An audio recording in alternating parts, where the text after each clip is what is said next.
અમદાવાદ શહેરમાં ફરી એકવાર અસામાજિક તત્વોનો આતંક સામે આવ્યો છે, જેમાં મળતી વિગતો અનુસાર આરોપીઓએ અંગત અદાવત રાખીને સામા પક્ષને ડરાવવા માટે વટવા ચારમાળિયા પાસે જાહેર રોડ પર પોતાની ગાડી પાર્ક કરી હતી, જે બધા શખ્સોએ જાહેરમાં તલવારો લહેરાવીને ધમકીઓ આપી હતી, જેના કારણે સ્થાનિક રહીશોમાં ગભરાટ ફેલાયો હતો। ત્યારે આ ઘટનાનો વિડીયો સામે આવ્યા બાદ વટવા પોલીસ હરકતમાં આવી હતી, જે બાદ વટવા પોલીસે ગણતરીના કલાકોમાં જ આતંક મચાવનારી ટોળકીના આદિલ શેખ, ફારૂક ઉર્ફે ગરદન, મોઇન ઉર્ફે લંગડો અને હુસેન ઉર્ફે ભૈયાને ઝડપી લીધા હતા।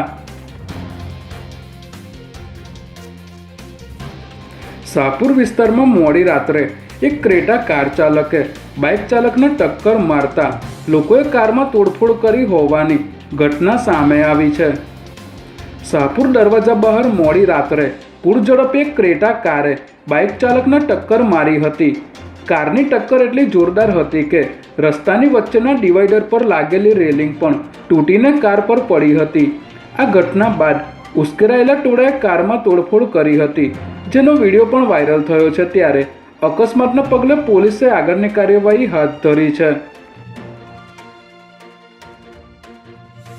ગુજરાતની સ્થાનિક સ્વરાજ્યની ચૂંટણીમાં આ વખતે 26,000થી પણ વધુ ઉમેદવારોએ ઉમેદવારી નોંધાવતા ચૂંટણીનો મહાજંગ જામશે તેવું જણાઈ રહ્યું છે।